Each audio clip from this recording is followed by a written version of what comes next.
Este documental está basado en estudios del Dr. Andrew Newton. Incluye reportes de sobrevivientes, periódicos de la época, fotografías, videos y programas de radio. Las imágenes y opiniones presentadas están basadas en evidencias reales y deducciones legítimas. Esta hipótesis se presenta para que los televidentes saquen sus propias conclusiones. El 15 de abril de 1912 se hundió el Titanic en el Atlántico Norte con la pérdida de 1.507 vidas. Lo que están a punto de ver es una reconstrucción de los eventos detrás del desastre y sus razones. Todos conocemos la historia del Titanic. Cómo el objeto en movimiento más grande jamás creado por el hombre golpeó un iceberg en su primer viaje y se hundió en medio del Atlántico Norte. Se perdieron 1.500 vidas. La tragedia ha sido documentada en libros y películas. No importa cuántas veces se cuente la historia, siempre logra capturar nuestra imaginación. Sin embargo, es una historia que ha dejado muchas preguntas sin respuesta. Ahora, por primera vez, observamos los misterios del Titanic de una manera nueva y fresca. Y revelamos evidencias convincentes y sorprendentes hipótesis que nos llevan a creer que el barco que cayó en picada a más de 3 kilómetros hasta el fondo del mar no era el Titanic, sino su hermano, el Olympic.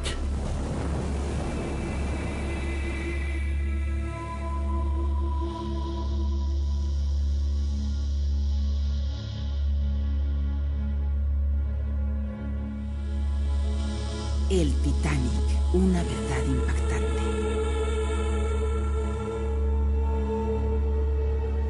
El Titanic y el Olympic fueron construidos por la línea Estrella Blanca por constructores de barcos Belfast, Harland y Wolff, cuyo presidente era Lord Pirrie. Harland y Wolff construían casi exclusivamente para la Estrella Blanca, que fue adquirida en 1903 por la Marina Internacional Mercantil del financiero americano J. Pierpont Morgan. Línea Estrella Blanca. Esto fue parte de un Olympic intento por y crear un Titanic. monopolio en el intercambio lucrativo de pasajeros en el Atlántico Norte. El presidente de la línea Estrella Blanca era J. Bruce May. Fue entonces Lord Pirrie el responsable de la mezcla entre el dinero de Morgan y la excelencia británica en ingeniería. Durante una cena en la residencia de Pirrie en Londres en el año 1907, él y Bruce May concibieron la idea de crear una línea de 3 lujosos transatlánticos.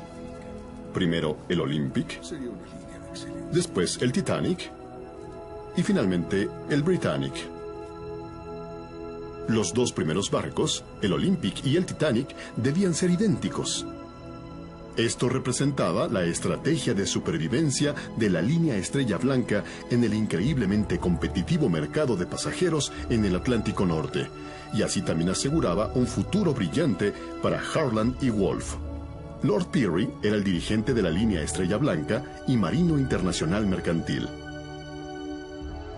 Casi todos los transatlánticos que pasaban por la ruta del Atlántico Norte al principio del siglo XX eran barcos de inmigrantes en malas condiciones. Muchos eran conocidos como los barcos ataúd, y sus dueños sobrecargaban y aseguraban descaradamente sus navíos. Era una industria conocida en la época como fraudulenta. El 14 de junio de 1911, el Olympic zarpó a su primer viaje bajo el comando del capitán Edward J. Smith, comodoro de la línea Estrella Blanca. Y una semana después, todavía bajo el mando de Edward J. Smith, el Olympic se vio involucrado en una severa colisión con el remolcador Old Olenbeck en Nueva York, accidente que casi ocasiona el hundimiento del remolcador. Apenas 3 meses después, el 20 de septiembre de 1911, el Olympic, aún bajo el comando del capitán Smith, se vio involucrado en otra colisión, esta vez con el barco de guerra británico HMS Hawke, en el canal Brambles en aguas de Southampton. Fue una colisión seria, y fue la que selló el destino del Olympic. Empujado por la succión de las enormes hélices del Olympic, el Hawke embiste, golpea y penetra bajo el agua el estribor del Olympic, causando un hoyo triangular de varios metros de largo y uno incluso más grande bajo el nivel del agua. Cualquier accidente que involucrara un navío real era investigado por el Ministerio de Marina, quien, como era de esperarse, en este caso encontró que el Olympic era culpable. a pesar de que la evidencia y los testigos decían lo contrario. Como consecuencia de esto, las aseguradoras de la Estrella Blanca se negaron a pagar. El daño hecho al Olympic era severo. Además de las fracturas bajo y por encima del nivel del mar, la nave tuvo muchas otras lesiones, como el colapso de los marcos de acero. Las cuadernas reventaron, el acero enchapado movió más de 4 cubiertas y el propulsor de estribor y el eje de manivela resultaron distorsionados. Y lo que es peor aún, la quilla se torció, dándole al barco una pronunciada inclinación a babor. De hecho, 6 meses después, cuando el barco conocido como el Titanic hizo su primer viaje desde Southampton, el pasajero de segunda clase, Lawrence Beasley, un profesor de ciencias, notó que el barco parecía tener una ligera pero permanente inclinación a babor en su primer parte del viaje, hecho notado por varios pasajeros sobrevivientes. El gran hoyo fue tapado en Southampton por placas de acero bajo el nivel del mar y reforzado con vigas de madera. Este trabajo tomó más de 2 semanas, lo que mostró lo serio que fue el daño recibido. En octubre de 1911, con estas reparaciones temporales, el Olympic fue enviado al astillero de Harland y Wolff en Belfast para reparaciones más permanentes. De hecho, algunas de esas reparaciones temporales fallaron durante el viaje a Belfast. Por cierto, recuerden que aunque este es un modelo del Olympic, los 2 barcos eran idénticos. Esto es lo que hace tan factible una conspiración de proporciones monumentales. El propulsor de estribor tendrá que ser reemplazado. Y el cigüeñal está dañado. Hay una rajadura entre el brazo y el eje. Pero peor aún, la quilla está torcida. Esto le dará una inclinación permanente a babor y no hay manera de corregirlo. Tendrás que cortar el barco por la mitad y colocarle un nuevo marco para armarlo de nuevo.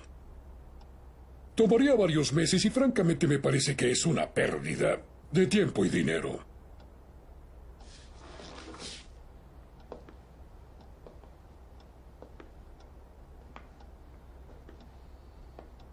¿No puedes simplemente parcharla hasta que el Titanic esté listo? Bueno, podríamos intentar fortificar la estructura. Pero para ser honesto, señor, jamás pasaría una inspección.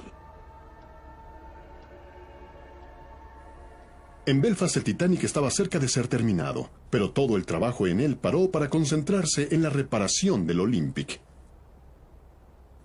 Este trabajo tomó 7 semanas en vez de las 2 que estaban planeadas, y tuvo que reemplazarse con placas de acero casi 1/3 del lado de estribor del barco. Otro indicador de que el daño fue mucho peor de lo esperado. Ahora miren esto. Este es un video del Olympic saliendo del puerto de Nueva York. Se puede ver claramente dónde fue reparada. Es un área enorme. Y ese es solo el daño hecho por encima del nivel del mar. Para que el Olympic pudiera regresar al mar y ganar dinero lo antes posible, la hélice de estribor estampada con el número del Titanic 401 y jamás colocada al barco, le fue puesta. Este es un hecho de significativa importancia, como lo veremos más tarde. Sin embargo, los problemas del Olympic acababan de empezar. Tras dejar el puerto de Nueva York el 24 de febrero de 1912, el Olympic chocó contra unos restos sumergidos y una de las cuchillas de la hélice terminó encajada de nuevo a estribor. La pérdida de una cuchilla en la hélice sobrecargó el motor y el eje de transmisión, creando un estrés enorme al ya debilitado transatlántico. Logró llegar hasta Southampton con un solo motor el día 28 de febrero. El 2 de marzo ya estaba en el muelle de Thompson, en Belfast, siendo reparado. Esto debió tomar solo unas horas, pero el Olympic estuvo en Belfast hasta el 7 de marzo. En Belfast, el Olympic y el Titanic estaban casi siempre juntos, y venían y salían del muelle de Thompson, especialmente durante las reparaciones del Olympic. Examinando cuidadosamente las fotografías de la época, se pueden ver las pequeñas diferencias de diseño entre los 2 transatlánticos. En la parte delantera de cubierta C, el Olympic tenía 16 claraboyas, El Titanic contaba con 14. Misteriosamente, el Titanic adquirió 2 claraboyas entre su lanzamiento y su primer viaje. Esto apunta a la posibilidad de que los 2 barcos fueran intercambiados. Para el momento de su lanzamiento, las ventanas de la cubierta D estaban claramente espaciadas. Sin embargo, en su primer viaje estaban distintivamente disparejas. Y mientras el Olympic pasó por inspecciones en Belfast y Liverpool, el Titanic no. La primera semana de marzo de 1912 fue la última vez que el Olympic y el Titanic estuvieron juntos en Belfast. Los barcos gemelos estuvieron juntos en el río Lagan, y es ahí donde la decisión de cambiarlos pudo haberse tomado. No hablas en serio. Hogar de Lord Pirrie en Belfast, marzo de 1912. El Olympic y el Titanic son exactamente iguales. Cuando vuelvan a funcionar el lunes, nadie sabrá que los cambiamos. Solo tenemos que intercambiar los nombres. Todo lo demás es problema de Estrella Blanca.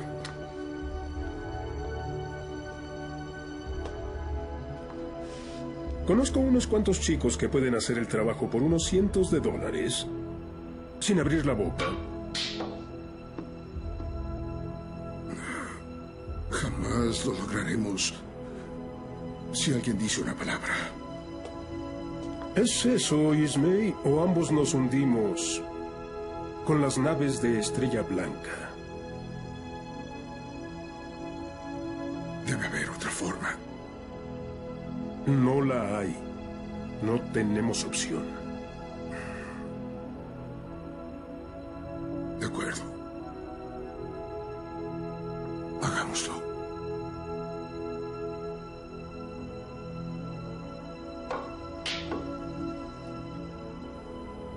Cambiar los transatlánticos habría sido la decisión más sencilla. No había miembros de la prensa investigando ni grupos televisivos buscando historias. Incluso la fotografía estaba aún en sus principios en la época, y generalmente las personas creían que lo que se les decía era la verdad. Las vajillas, manteles y sábanas eran material de Estrella Blanca e intercambiable entre un barco y otro. Los letreros y menúes estaban específicamente decorados según el barco, pero pudieron cambiarse fácilmente. Solo el nombre en proa y popa, los nombres en los botes salvavidas y 48 cinturones de seguridad deberían ser intercambiados. Esto pudo haberse hecho con un grupo pequeño de trabajadores y en solo un fin de semana. Y hubiera sido poco probable que la gente se diera cuenta del cambio al regresar al trabajo el lunes. Estrella Blanca utilizaba fotografías del interior y el exterior tanto del Olympic como del Titanic para sus publicidades y algunos artículos de prensa. Ambos barcos tenían suelos de linóleo. Sin embargo, a solo unos días del primer viaje del Titanic, Ismay, el presidente de Estrella Blanca, mandó a alfombrarlos. ¿Fue esto acaso un intento por cubrir los rotos suelos del Olympic? El taller de Harlington Wolff era un gran laberinto de edificios y talleres llenos de maquinaria y varios barcos en diferentes niveles de construcción. Cualquier actividad inusual hubiera pasado desapercibida. Debido al orden social de la época, la mayoría de los trabajadores no cuestionaban jamás a sus superiores. Vivían en una época en que a la mayor parte de la población se le decía qué pensar, a dónde ir, qué hacer y cuándo hacerlo. Era también mucho más fácil corromper o incluso atemorizar a los hombres para que mintieran por la compañía, como veremos cuando los grupos de supervivientes regresan a Inglaterra. No había ningún tipo de protección social para los trabajadores, y las compañías tenían el poder de despedir a una familia entera de ellos si alguno no hacía lo que se le decía. Está pasando algo escandaloso. Y los jefes son parte de ello. Cambiaron los barcos hace 2 semanas. Y yo lo sé. Escúchame, gordo. Si sigues hablando de que 2 barcos fueron intercambiados, terminarás en el fondo del río Lagan. Recuerda eso cuando veas a tu esposa y a tus 17 hijos. Maldito irlandés. Las pruebas originales en el agua del Olympic fueron dirigidas por el Consejo de Comercio y duraron 2 días enteros mientras se le sometía a varias pruebas. Extrañamente, las pruebas en agua del Titanic no parecieron ser algo importante. No se pidió ninguna maniobra complicada y la inspección terminó justo a tiempo para el almuerzo. Por supuesto, para ese momento el intercambio ya se había hecho. La colisión entre el Olympic y el HMS Hawk no fue el primer incidente en el mar del capitán Smith. De hecho, el hombre tenía el peor récord profesional de su época. El comodoro de Estrella Blanca era un presumido al que le encantaba navegar sus barcos como si fueran botes veloces y gigantes, por lo que dañó a algunos. Los 3 incidentes en que estuvo involucrado el Olympic y lo dejó permanentemente dañado, debieron poner al comodoro en dificultades con sus superiores. ¿Podría acaso haber sido convocado por J. Bruce Ismay, el presidente de Estrella Blanca, una vez que fue obvio que el Olympic no se recuperaría? Si acaso, habría sido una reunión de muy graves consecuencias. Bueno, EJ, siempre hemos sido buenos contigo. Te hemos mantenido tu brandy y tus cigarros. Además, no va a ser tan difícil. Ya has destruido varios barcos. El Republic, el Germanic, el Cockpit. Y cuando hubo el incendio en el Majestic murieron varios hombres. Sí, pero... Sí, ya sé que lo negaste, pero nosotros lo sabíamos. Te dimos la dirigencia del Olympic y mira qué desastre terminó siendo, ¿verdad? Y siempre te hemos pagado bien, EJ. Mira, no es por mí. Es por la compañía.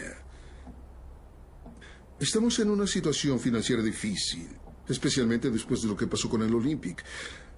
Así que, lamento ponértelo así, pero tú nos debes. Hemos arreglado todo para que un barco de la línea Leland esté en posición para bajar a los pasajeros. Tengo un buen hombre reclutado para el trabajo, Lord. El capitán Stanley Lord. ¿Sabes de quién hablo? Ha hecho este tipo de cosas antes.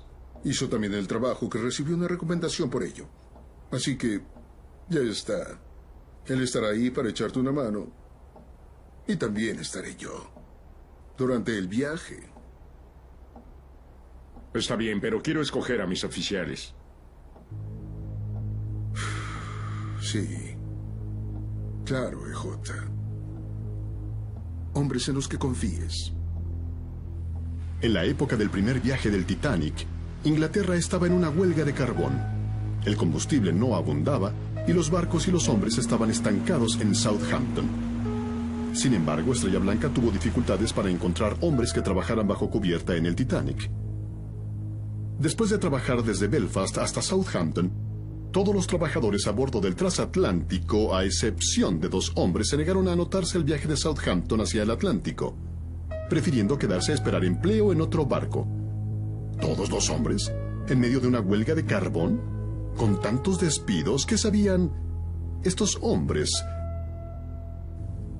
Poco antes de que zarpara el Titanic, el oficial en mando Wilde, quien perdería su vida 3 noches después, escribió una carta a su hermana en la que decía: «Todavía no me gusta este barco». Un comentario extraño de parte de alguien que acababa de poner pie a bordo hacía apenas un día. A menos claro que se diera cuenta de que estaba en su viejo barco, el Olympic. Es extraño pensar que para ese momento el Olympic, ya renombrado Titanic, se estaba preparando para su segundo viaje, y el barco que empezó su vida como el Titanic, y era ahora llamado el Olympic, tuvo que empezar a trabajar sin ningún tipo de fanfarria. El primer viaje del Olympic original estaba completamente lleno, mientras que su segundo viaje, como el Titanic, estaba solamente a medio llenar, y eso en medio de una huelga de carbón, donde los pasajeros hacían fila para llegar a América. Pasajeros de primera clase en otros navíos de Estrella Blanca eran limitados a segunda clase en el Titanic, a pesar de que sí había espacio en primera clase. Es casi como si Estrella Blanca no quisiera que hubiera tanta gente a bordo. Por cierto, a partir de ahora, cuando hable del Titanic, me referiré al transatlántico que empezó su vida como el Olympic, que creemos que para este momento ya había sido cambiado y ya había tomado la identidad del Titanic. La huelga de carbón es importante por otras razones posiblemente más siniestras. La mayoría de los barcos estaban desesperados por carbón y tanto pasajeros como navíos destinados al Nuevo Mundo estaban atascados en Europa. Sin embargo, el transatlántico Leland, californiano, bajo el comando del capitán Stanley Lord, dejó el puerto de Londres el 5 de abril de 1912, solo 5 días antes de que zarpara el Titanic desde Southampton. No solo iba lleno de carbón, sino aparte de su equipo, completamente vacío de pasajeros.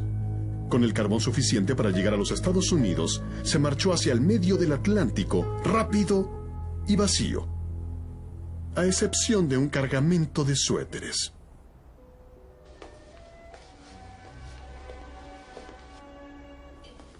Más de 50 pasajeros, casi todos en primera clase, cancelaron sus pasajes del Titanic a último momento. Muchos de ellos amigos cercanos y socios de J.P. Morgan. El propio Morgan canceló su boleto casi antes de partir, a pesar de tener la mejor habitación del barco, pretextando enfermedad. 2 días después de la tragedia, un reportero americano lo encontró con perfecta salud en el hotel francés Aix-les-Bains con su amante. También hizo que sacaran del Titanic unas estatuas de bronce que había embarcado en el transatlántico para importar a Estados Unidos. Las sacó del Titanic y las puso en otro barco. ¿Podría Morgan haber sabido lo que iba a suceder 4 días antes del desastre? Florence Ismay, la esposa de J. Bruce Ismay, también rechazó la oportunidad de tomar el primer viaje del transatlántico más lujoso del mundo, prefiriendo ir con sus hijos de vacaciones tras declararse enferma. Existe algo a lo que los marineros le temen más que a nada: fuego en el mar. Sin embargo, cuando el Titanic zarpó de Southampton, había fuego ardiendo en el búnker a carbón número 10. En vez de apagar el fuego, el búnker fue tapado con 400 toneladas de carbón. El capitán Smith lo sabía, el oficial en mando lo sabía, los mecánicos lo sabían, igual que todos los que trabajaron para ponerlo ahí. El fuego que estuvo ardiendo en el búnker número 10 estuvo encendido durante una semana, pero fue ocultado al inspector del Consejo de Comercio Maurice Harvey, quien negó conocimiento alguno del tema. ¿Podría el fuego haber sido un plan B?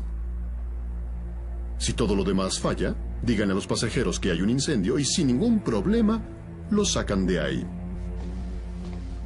El capitán Stanley Lord y el californiano dejaron el puerto de Londres apresuradamente con destino a Boston. Después, en la noche del 14 de abril, el barco se quedó parado en medio del hielo.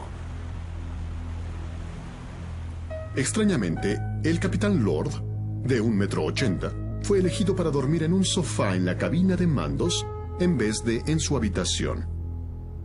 También ordenó que se mantuvieran encendidas las calderas y los motores, listo para arrancar. ¿Por qué? ¿Estaba esperando algún tipo de emergencia que los hiciera correr en medio de la noche? Esa noche, el Titanic recibió 6 mensajes de radio.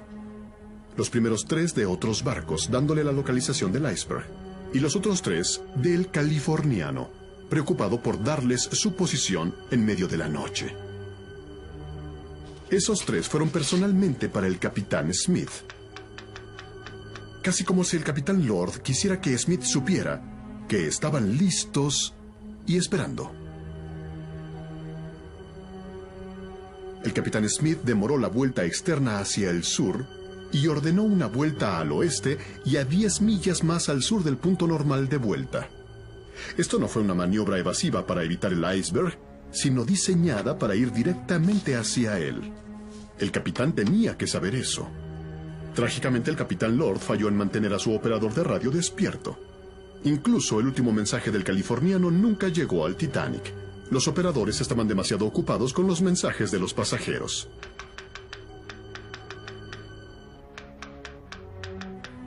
Era normal en esa época que los capitanes navegaran a máxima velocidad en el hielo. Cualquier objeto lo suficientemente grande como para dañar el barco se vería con mucho tiempo para evitarlo. Otros barcos en los alrededores cruzaron a máxima velocidad esa noche, por lo que el capitán Smith no era para nada el único. Entonces, ¿por qué se detuvo el californiano? ¿Había llegado a su destino y estaba simplemente esperando? Esa noche, antes de las 11 p.m., los vigilantes Fred Fleet y Reginald Glee empezaron su guardia. El capitán Smith se retiró en la noche, pero durmió, al igual que Stanley Lord, completamente vestido y no en su propia habitación, sino en la cabina de mando atrás del puente, casi como si estuviera esperando que lo llamaran en cualquier momento. Hacía mucho frío afuera y muy pocos pasajeros estaban en cubierta. El primer oficial Murdoch estaba en la parte abierta de estribor cuando vio el iceberg a unos 750 metros de distancia. Ordenó que se girara el barco a babor y en popa al máximo los motores. Al hacer esto, Murdoch incrementó el riesgo de colisión, algo que él debía haber sabido. Tal vez Murdoch, escogido por el capitán Smith, decidió golpear al iceberg de todos modos. Dado que el diámetro de vuelta del Titanic era de 1170 metros y la distancia de freno de 770, el Titanic debió evitar el iceberg sin problema alguno, incluso con un margen de error al girar a babor. Así que, ¿por qué no lo hizo?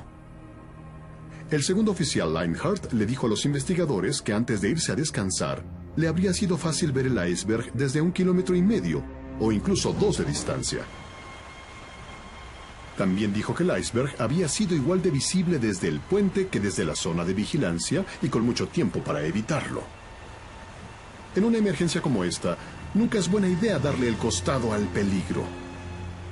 Incluso si el Titanic se hubiera estrellado de frente contra el iceberg, habría seguido a flote. Sin embargo, 250 trabajadores habrían muerto mientras dormían en sus literas. Además de aquellos en el puente, y por supuesto los que estaban en las calderas delanteras, nadie había notado el iceberg y seguían dormidos en sus literas. La vibración que sintieron algunos pasajeros fue posiblemente causada por la marcha atrás de los motores, y para cuando alguien se dio cuenta de lo que había pasado, el iceberg se había perdido en la noche. El capitán Smith estuvo en el puente en cuestión de segundos, pero en vez de llamar a las estaciones, sus oficiales actuaron como si no hubiera ninguna emergencia. El segundo oficial Leinhardt se despertó por el sonido de vapor escapándose, pero dice haber permanecido en su cabina hasta que el otro oficial vino a buscarlo. Después, en su declaración, dijo haberse quedado ahí porque estaba en descanso y pensó que debía quedarse donde pudieran encontrarlo, pero no sonaba que fuera verdad. El puente estaba a solo unos segundos de su camarote, y él y los demás oficiales debieron acudir inmediatamente. ¿Por qué no lo hizo? Algunos pasajeros salieron de sus camarotes para ver por qué se habían detenido los motores, pero durante los primeros 40 minutos después de la colisión no se sintió el peligro. Esta ingenuidad era comprensible para los pasajeros, e incluso para parte de la tripulación, excepto por aquellos que estaban intentando apagar los incendios en las calderas 5 y 6. Después de todo, creían estar en un barco insumergible, pero para el capitán y los oficiales, quienes sabían lo que estaba pasando, no había excusa. Titubearon porque esperaban ser rescatados. Pasaron 35 minutos antes de que enviaran la primera señal de auxilio. 35 minutos antes del primer mensaje de radio de emergencia. 45 minutos antes de encender las bombas.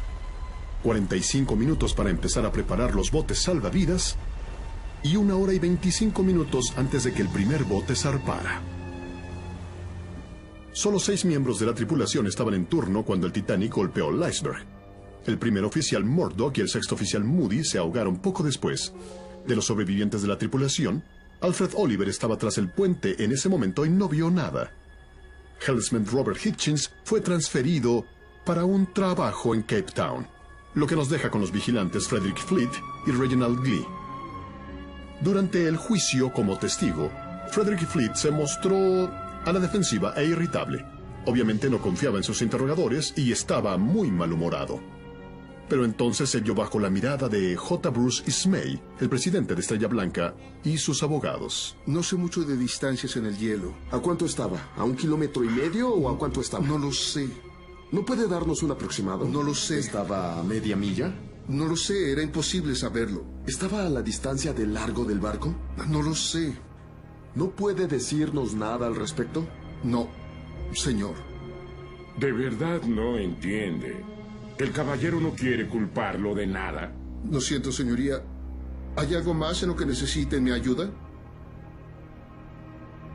Cuando el Titanic se detuvo, el capitán Smith pidió al cuarto oficial Joseph Groves Boxhall que diera su posición.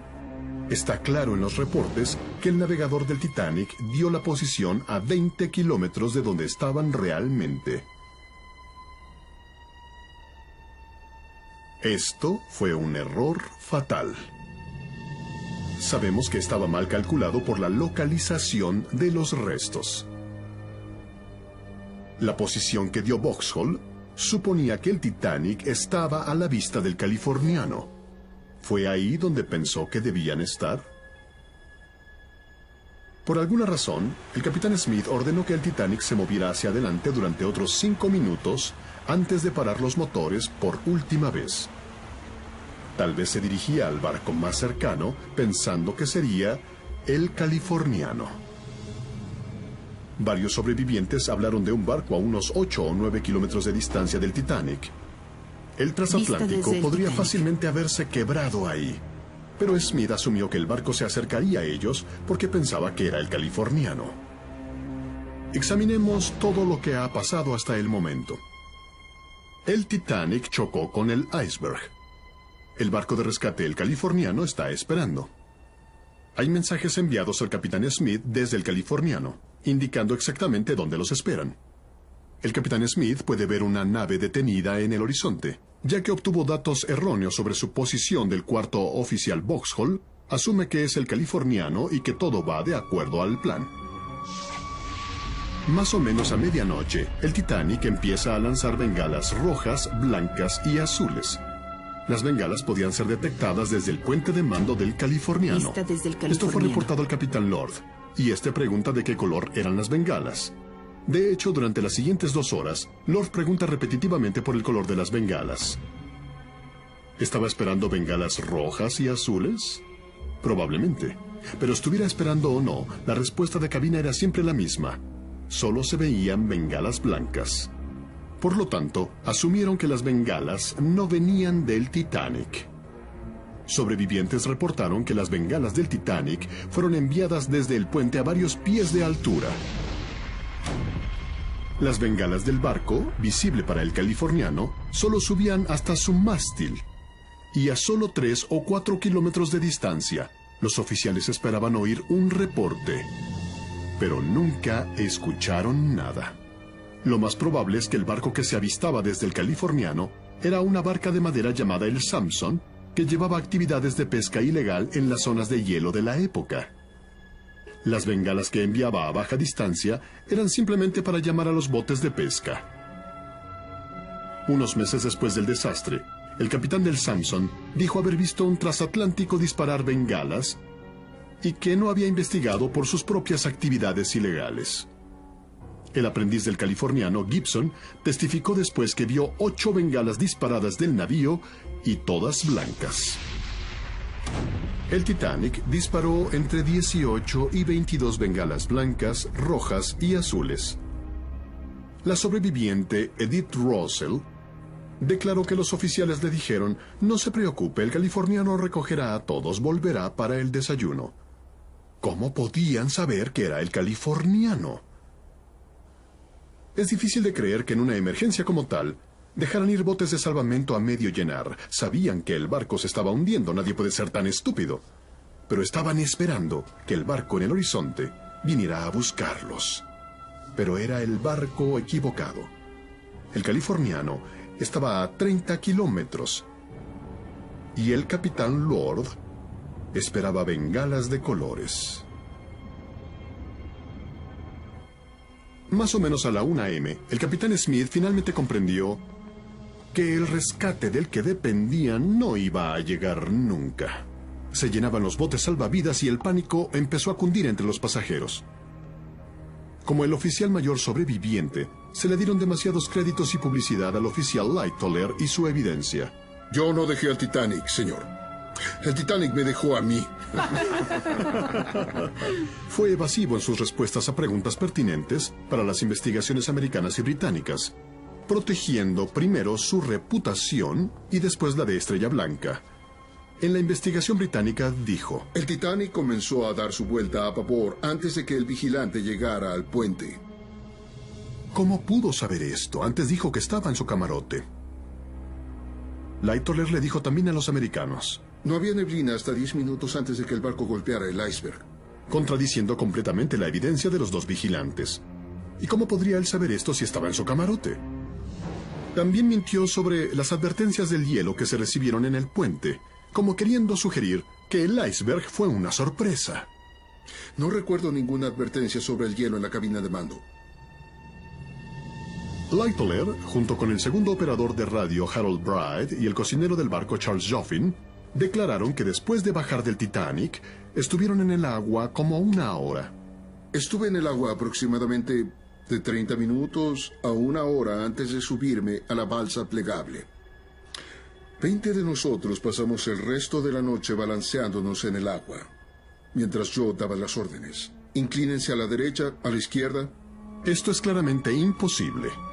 Sabemos que la temperatura del mar estaba entre los 2 y los 3 grados esa noche. La expectativa de vida en esa temperatura es de 3 a 4 minutos. Este testimonio no sería tomado en serio hoy. Es claramente una invención. Justo antes de las 5:30 de la fatal mañana, el capitán Stanley Lord despertó a su operador de radio para descubrir que el Titanic ya se había hundido. Organizó un grupo de rescate, pero obviamente ya era demasiado tarde. El Carpathia había llegado ya y estaba recogiendo a los sobrevivientes. Entre ellos estaba J. Bruce Ismay, quien se metió en una balsa salvavidas a último momento. Por esto tuvo que pagar el precio de vergüenza pública el resto de su vida. Mientras el Carpathia se dirigía a Nueva York, Ismay fue supuestamente llevado con el doctor de cabina y sedado. A pesar de esto, tuvo tiempo de mandar 3 urgentes telegramas a la oficina de Estrella Blanca Nueva York diciéndoles que prepararan el Cedric para que los sobrevivientes del Titanic pudieran ser enviados directamente a Southampton. Mal organizados, los investigadores americanos no hicieron las preguntas adecuadas. Los oficiales sobrevivientes del Titanic no hicieron más que obstruir, al igual que Ismay. Varios capitanes con experiencia fueron llamados para dar su opinión sobre la navegación a toda velocidad en áreas de hielo, pero todos dijeron lo mismo. Mantener la máxima velocidad en esas áreas es perfectamente normal. Y en cuanto a la noche, los icebergs pueden ser vistos a 8 o 9 kilómetros de distancia. ¿No se le ocurrió a nadie hacer la simple pregunta? En este caso, ¿por qué el Titanic golpeó al iceberg? Cuando el grupo de sobrevivientes regresó a Inglaterra, esperaban naturalmente ir directo a casa con sus familias. Sin embargo, fueron retenidos durante casi 24 horas después para que firmaran unos papeles. Muchos de ellos tenían la impresión de que estaban firmando alguna información secreta. ¿Acaso estaban intentando borrar algo? ¿Algún tipo de información valiosa? Recuerden que están ahí sus nombres. Si alguno habla de un intercambio de barcos en Belfast, o alguno diga una historia de fraude, le estará esperando 20 años de prisión y ningún trabajo cuando logre salir. ¿Oyeron? Recuerden esto cuando vean a sus esposas e hijos. Ismay, Lightoller y otros oficiales sobrevivientes regresaron a Inglaterra en un navío llamado el Adriatic. No hay duda de cuál era su tema principal de conversación durante el viaje. Todos serían testigos estrella de la investigación británica. Noticias, gran desastre en el Titanic, se pierden muchas vidas. No puede creerse que un fraude de tan grandes proporciones pudiera pasar sin la conspiración de las autoridades, específicamente del gobierno británico, como veremos después en la investigación. De hecho, es perfectamente lógico que el gobierno de la época, con el primer ministro Lord Asquith, haya participado en el complot. Londres, abril 15, 1912. Jamás creerás lo que acaban de hacer.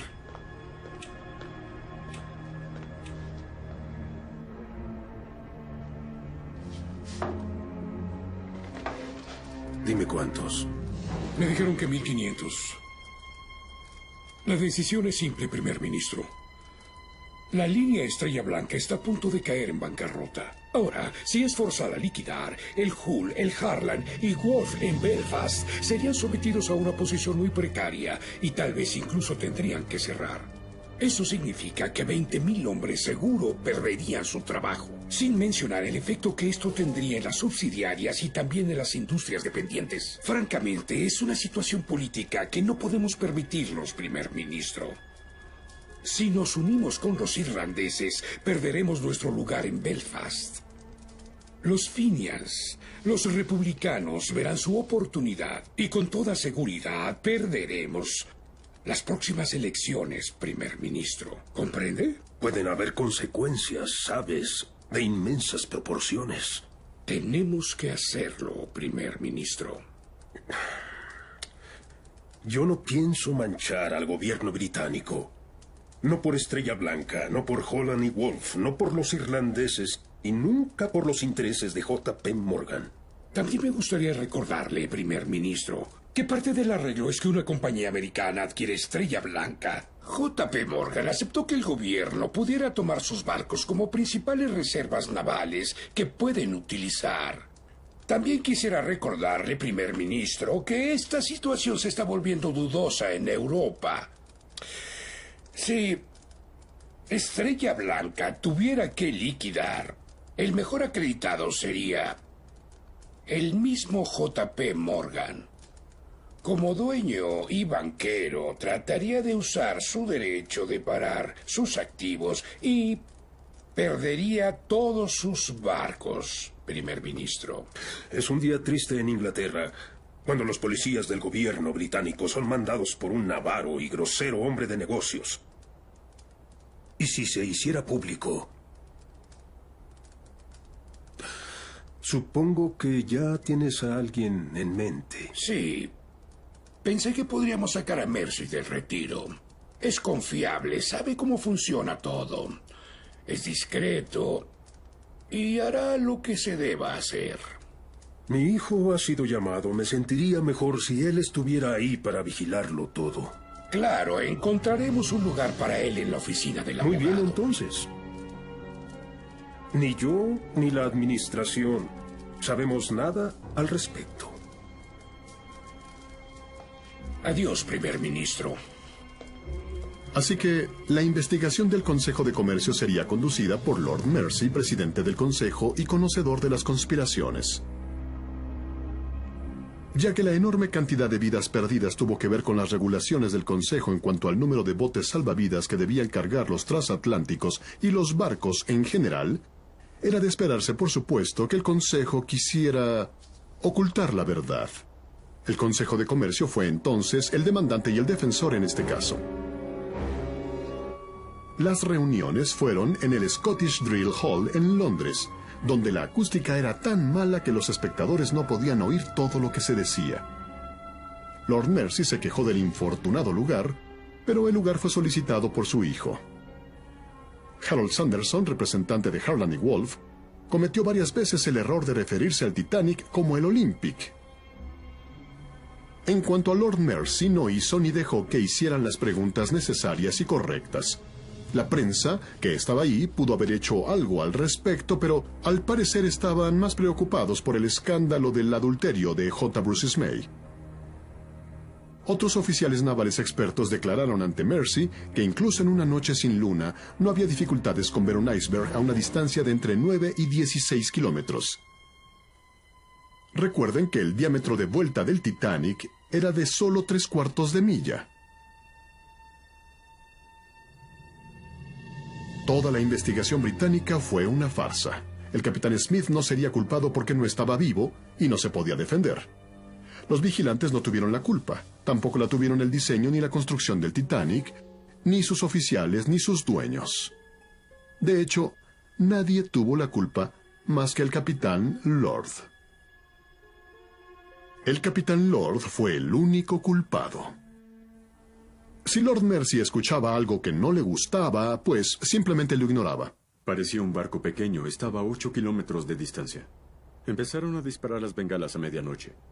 En total dispararon 8 bengalas, todas blancas, y no más altas que su mástil. Creo que todos pensamos que esas señales de auxilio que vinieron desde el californiano eran bengalas que eran lanzadas desde el Titanic. Bajé con el capitán Lord, que ya estaba dormido, y me preguntó si no había color en las bengalas. Le dije que no. Eran todas blancas. Me parece que las evidencias apuntan que fue responsabilidad del californiano. Porque en el californiano no entendieron que las bengalas eran del Titanic. Cuando un sobreviviente se refería a un barco misterioso que habían visto en el horizonte, Lord Mercy los interrumpía diciendo: ¿Te refieres al californiano? Apenas se veía el esfuerzo por examinar la situación, y como era de esperarse, el capitán Lord decidió no defenderse. Tal vez por miedo a revelar su parte en la conspiración. Es más, cuando los pasajeros que estaban a bordo del Monte Templo, que habían visto el Titanic en el horizonte y estaban tan cerca que pudieron escuchar los últimos 2 disparos de las bengalas, Lord Mercy los interrumpía repetitivamente. Lo que escucho no son las respuestas que espero. Por supuesto, si Lord Mercy era parte del encubrimiento, sabría todo sobre la misión secreta del Capitán Lord y cómo el plan de rescate fracasó por circunstancias fuera del control del Capitán Lord. Y sin embargo, Lord Mercy interrumpió repetitivamente el testimonio del oficial del californiano, y en su lugar aceptó evidencia en contra del Capitán Lord de la que normalmente se habrían reído en la corte en otras circunstancias. ¿Estaban acaso castigando al Capitán Lord por haber fallado en su importante misión la noche del desastre? Al sobresaltar el asunto de Lord y el californiano, Lord Mercy distraía la atención de asuntos mucho más importantes. El Titanic debió estar preparado con salvavidas. Fueron las regulaciones del Consejo de Comercio quienes permitieron que el Titanic zarpara con 2 o 3 botes salvavidas. Y los inspectores del Consejo de Comercio habían dejado ir al Titanic como fuera que estuviese. La construcción del Titanic costó $10 millones, y como cualquier barco, hubiera estado asegurado por esa cantidad o más. El Olympic, por otro lado, dañado sin reparación posible, habría sido asegurable por una cantidad mucho menor. Un motivo por el que cambiar los barcos era necesario. Normalmente Estrella Blanca tomaba parte del riesgo al asegurar sus barcos ellos mismos, y desde Lloyd's de Londres solo pagaría $7.5 millones. ¿O no?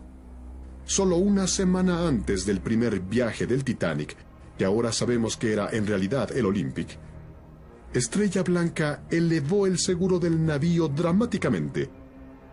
Increíblemente, solo 5 días después de la tragedia, Lloyd's pagó $12.5 millones.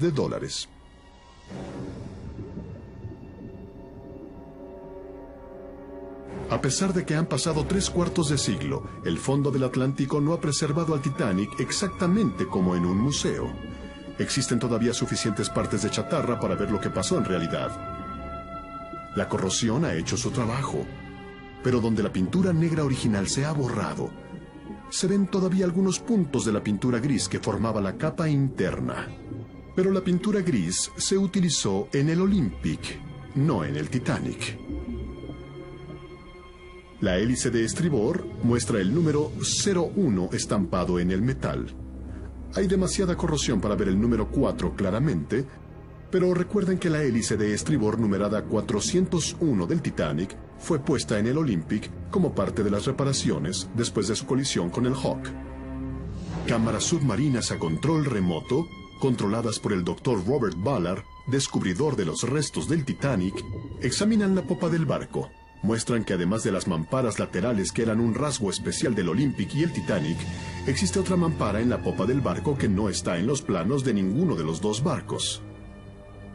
La posición de la mampara sugiere que fue utilizada como reparación temporal para fortalecer la quilla que tal vez fue dañada por la colisión con el HMS Hawk. Y finalmente, una revisión al recubrimiento del barco para revelar más evidencia. En 1986, el Instituto Oceanográfico Nacional francés examinó los restos junto con el Dr. Robert Ballard. Una de las cosas que buscaron fueron los nombres grabados en acero. Era una tradición que los barcos tuvieran grabados sus nombres con letras de gran tamaño, de casi 1,5 metros de largo. Los exámenes realizados a los restos y al nombre Titanic nos muestra que las letras estaban hechas de hierro y no de acero. Con el paso del tiempo, 2 letras se cayeron y se perdieron en el fondo del mar. Y en el lugar donde estaban, grabadas, se ven las letras M y P.